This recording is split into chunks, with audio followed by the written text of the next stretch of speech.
दोस्तों आज हम ये माइक्रोटेक EB 1100 इन्वर्टर को रिपेयर करेंगे। इसमें फॉल्ट क्या है पहले तो ये देखते हैं। बैटरी पे प्लस माइनस कनेक्ट कर दिए, बैटरी की 13 वोल्ट है। ये बैटरी हमने ऑन कर दी, ना ही कोई आगे इंडिकेशन आ रहा, बैटरी लगातार बीप दे रही है। और इसमें जैसे कि मुस्सा वगैरह कर देते, कार्बोनाइज हो जाती है। देखो किसकी ये ऐसे ये बुरी से साफ कर दिया, फिर भी हम कार्ड को बाहर निकाल लेंगे, फिर चेक करेंगे।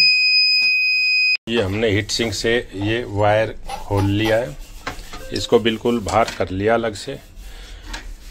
जिस कस्टमर का है ये बोल रहा भैया 2 दिन से कहीं भी मैकेनिक भाई के पास डाल रखा था और बोलो ये ठीक नहीं हुआ, विसल दे रहा था और फिर ये यहाँ उठा ले आए।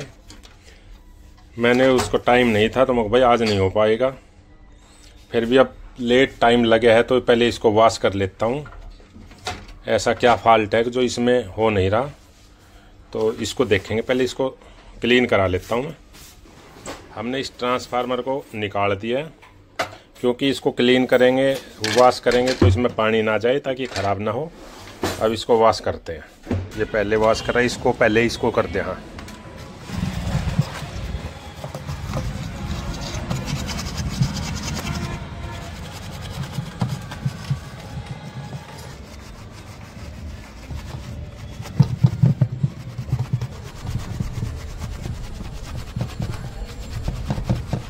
को हमने अच्छी तरह वॉश कर दिया, बिल्कुल नया की तरह हो गया, चमक मारने लग गया। ब्लोअर से इसको हवा से कर दिया। अब हॉट गन से हम इसको इसकी नमी वगैरह सुखा देंगे।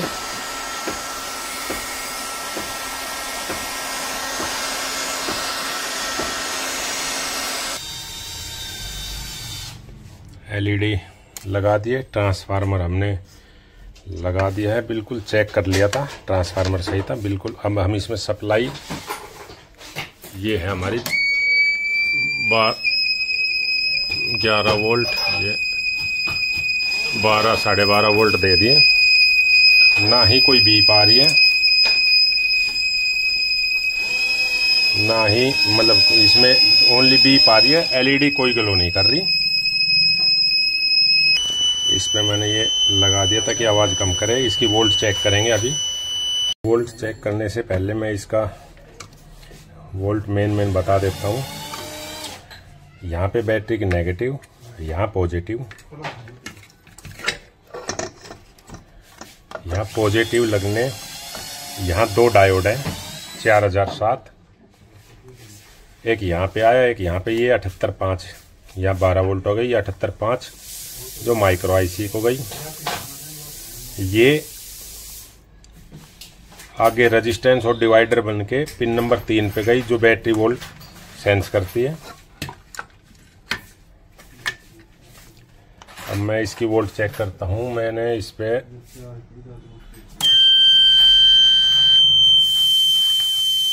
12 वोल्ट आई हुई है। सीधी मैं शॉर्टकट में देखता हूँ, यहाँ पे 5 वोल्ट आई हुई है। 14, 15, 16, 17 ठीक है, 18, 19, 20 आउटपुट नहीं आई, बंद कर देता हूँ। इस कंडीशन में हमारा 2-3 ही फॉल्ट होता है, या तो माइक्रो IC, PF क्रिस्टल। तो हम पहले माइक्रो IC को ही यहाँ चेंज करेंगे, देखते हैं ये सॉर्ट आउट होता है या नहीं। मैंने सारे सॉकेट लगा दिए हैं, 3 पिन का, 4 पिन का। ये बैटरी की positive, drain wire negative, LED, यहाँ पे आउटपुट। ये बैटरी से 12 वोल्ट कनेक्ट कर दिया। ड्राइव सही आ ही रही थी। अब मैं जैसे ही बैटरी को ऑन करता हूँ, 17 एम्पियर तो नो लोड पे ले रहा है। देखो कैसी आवाज़ कर रहा है। ये प्रॉब्लम आ रही है इसमें। तार वगैरह हीट सिंक की दोबारा चेक कर लिया, हो सका कहीं लूजिंग हो। मैं फिर MCB को उठाता हूँ। ये मेन आ गई और ये बैटरी लो पर, ये देखो। और ये हमारा 22 एम्पियर ही नो लोड ले रहा है करंट। 22 एम्पियर 22 एम्पियर ले रहा है। तो इस कंडीशन में तो हम जब ड्राइव सही आ रही है तो ये मान लें अगर ट्रांसफार्मर शॉर्ट हो रहा हो तब इतना, पर ट्रांसफार्मर पे हमने और भी कार्ड ठीक किए हैं, ट्रांसफार्मर की तो कोई प्रॉब्लम नहीं हो सकती है। तो इसमें फॉल्ट क्या आ रहा है मैंने देखा है, पैनल पे नज़र लगी है, मीटर पे नज़र पड़ी तभी पता लगा मेरे को। देखो मैं ये ऑन करा देता हूँ और ये देखो ये मीटर है, इस पे हमारा क्या आ रहा है 223 तो वोल्ट आ रही है इससे, ठीक है, लेकिन HZ हमारी 25 आ रही है जबकि 50 आनी चाहिए। यही मेन प्रॉब्लम है इसमें। तो या तो इसके PF काम करने बंद हो गए, मैं इसको बंद कर देता हूँ, या तो PF या क्रिस्टल शिफ्ट हो गया है। ये 50 हर्ट्ज की वो नहीं आ रही, मैं इसको इन दोनों को ही चेंज कर देता हूँ, एक बार में ही सॉर्ट आउट हो जाएगा।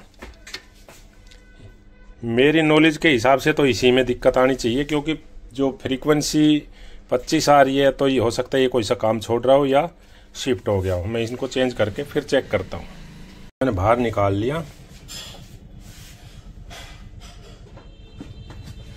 20 का क्रिस्टल है इसमें,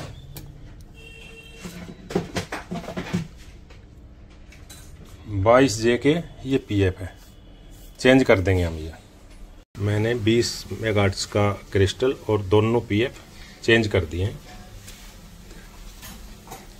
दिखा देता हूँ दोनों, पहले ब्राउन कलर के थे, अब ये ब्लू कलर के हैं। अब मैं एक बार इसको फिर ऑन करके देखता हूँ। हाँ अब ऑन हो गया, LED भी आ गई है। आउटपुट नहीं आई है, आउटपुट हाँ आ गई, आउटपुट अब भी नहीं है। हाँ आ गई, कनेक्टर नहीं लगे थे, फिर गई, फिर कनेक्टर लगाता हूँ इसको। कनेक्टर लूज है, इस चक्कर में ये नहीं। अब ये हमारी फ्रीक्वेंसी सही आ गई 50 हर्ट्ज, पहले ही 25 आ रही थी। हो सकता है वीक हो गया हो, या तो PF या क्रिस्टल, कोई सा भी दिक्कत करेगा हो। ये आउटपुट है। अब मैं इस पे आउटपुट पे 100 वाट का लोड ऑन कर दिया, ये डिस्चार्जिंग करंट हो गया, बिल्कुल सही है। अब हम इसको मेन से कनेक्ट करेंगे चार्जिंग के लिए, देखते हैं IC काम करती है नहीं, क्योंकि ये IC सिंपल केयर, इसमें TX लगा हुआ है। हीट सिंक से ये वायर हटा दी, बाई चांस मॉसफेट फटने का डर है, कोई दिक्कत आई तो या हट जाए या कोई। मैंने डिमर से 197 वोल्ट दे दी है इसको, फिर भी ये चेंज नहीं हो रहा, LED ही हो रही है। तो इसके लिए हम थोड़ी चेंजमेंट करेंगे। ये चेंज जब करेगा मैं बताता हूँ। जैसे कि पिन नंबर 2 पे 1 से 1.5 वोल्ट के आसपास, एक तो ये डाउन, और 7 नंबर 1 2 3 4 5 6 और 7, ये यहाँ पे लगभग पॉइंटों में, जैसे कि 0.10 इस तरह से। तो और ये 8 हम 8 और 7 को सोल्डिंग कर देंगे। ये जो 1 नंबर 2 3 4 5 6 7 और 8 को हमने सोल्ड कर दिया। एक तो ये चेंज करना है। अब चेंज हो जाएगा, कहाँ तक जाता है हाई वोल्टेज, चेंज तो हो जाएगा। 7 और 8 को टच कर दिया है। अब इसको ऑन करेंगे, ऑन हो गया है। अब ये डिमर में हमने इसको दे दिया है 213 वोल्ट। अब ये चेंज हो गया, देखो। अब ये कितनी वोल्ट पे चेंज होता है, मैं इसको हाईएस्ट करके देखता हूँ।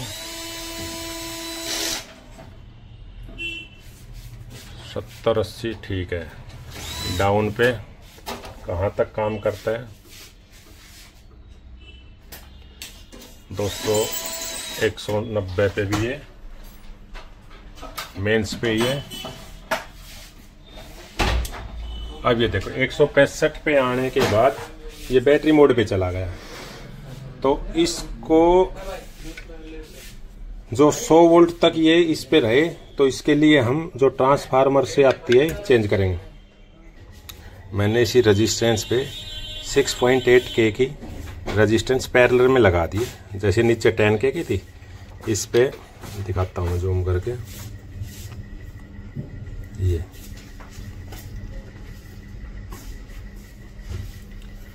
ये रेजिस्टेंस पैरेलल में और लगा दिया। अब देखते हैं, इन्वर्टर पे चल रहा है। अब मैं इसको मेन देता हूँ कितनी वोल्ट पे ये चेंज हो जाता है। अब ये कट देसी बोला और ये चेंज हो गया। अब मैं इसके ड्रेन पे और लगा लेता हूँ और चार्जिंग चेक करता हूँ। ये ड्रेन पे हमने वायर लगा दिया, एमसीबी ऑन कर दिया है, इंडिकेटर ऑन का आ गया है। आउटपुट ये यहाँ से हिल जाता है, आगे छोड़ दो, फिर हट गई। हाँ आ गई तो फिर हट गई। एक बार लोड डाल देता हूँ मैं। ये आउटपुट आ गई है, HZ है, ये डिस्चार्जिंग करंट है, ये बैटरी की वोल्ट है। अब हम इसको डिमर को ऑन कर दिया, चेंज हो गया। अब वोल्ट 100-110 पे होगी। यहाँ चार्जिंग करेगा तो एम्पियर आएगा। इसकी वोल्ट बढ़ाता हूँ 200 वोल्ट। चार्जिंग एम्पियर अभी नहीं आए हैं, देखते हैं यहाँ से तो कहीं। हाँ यहीं से लूज है। ये चार्जिंग एम्पियर आ गए हैं। अब हम इसमें इन्वर्टर में इसको कर देंगे फिट। अब ये कार्ड बिल्कुल ओके हो गया। अब इसमें फिट कर देंगे। तो मैं थोड़ी जानकारी और दे देता हूँ। अगर हमें इसका ओवरलोड बढ़ाना हो और चार्जिंग दोनों एक साथ, तो ये शंट लगी हुई है, इसके पैरेलल में और लगा देंगे। एम्पियर ओवरलोड दोनों बढ़ जाएंगे। अगर हमें ओनली चार्जिंग एम्पियर बढ़ाने हैं तो शंट से ये आई हुई है रेजिस्टेंस। ये R98 है, इसकी लोकेशन R98। इसके सीरीज में रेजिस्टेंस लगा देंगे 1K 2K, जितने भी आपने एम्पियर चाहिए उतना। ऐसा ना हो कि इतना बढ़ा दे कि ट्रांसफार्मर जल जाए या ऐसे जैसे 2 4 5 जितने रिक्वायरमेंट के हिसाब से हम इसे बढ़ा सकते हैं। दूसरा ओवरलोडिंग। कई बार क्या होते हैं, जो अपना मिस्त्री भाई है, जैसे कारपेंटर का काम करते हैं, तो रंदा मशीन होती है वो चलाते हैं तो ओवरलोड बोल जाता है और उसका ज़्यादा से ज़्यादा 1 मिनट 2 मिनट का ही वो रहता है बस। तो उस कंडीशन में ये R99 है, इसके पैरेलल में एक रेजिस्टेंस और लगा देंगे और ये ओवरलोडिंग इसकी बढ़ जाएगी। तीसरा, अगर हमारी बैटरी डीप डिस्चार्ज आती है बार बार, तो यह R23 की लोकेशन पे ये रेजिस्टेंस है, इसके सीरीज में या फिर इस प्रीसेट से पिन नंबर 3 की वोल्टेज डिस्टर्ब करके अप या डाउन करके हम उसकी चार्जिंग घटा सकते हैं या बढ़ा सकते हैं। और इसके सीरीज में अगर हम एक स्विच लगा देंगे तो इसको चार्जर भी बना सकते हैं। ये मेन पॉइंट थे इसमें। अब हम इसको कैबिनेट में फिट करेगा हमारा उस्ताद जी।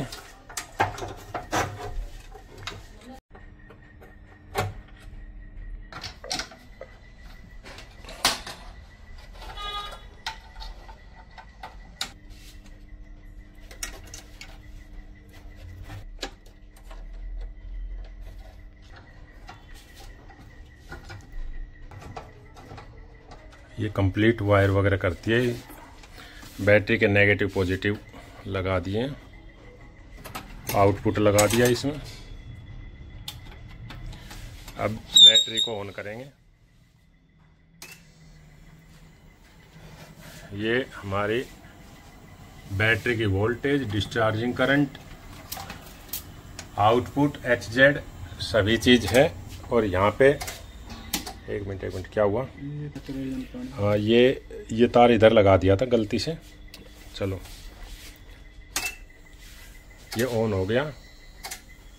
ये आउटपुट है। अब ये इसमें हवा मारनी पड़ेगी क्योंकि धोया था तो इसमें कोई कार्बोनाइज हो गया जो इसमें करंट बन रहा है। थोड़ा मॉइस्चराइज की वजह से ये कट कर रहा था।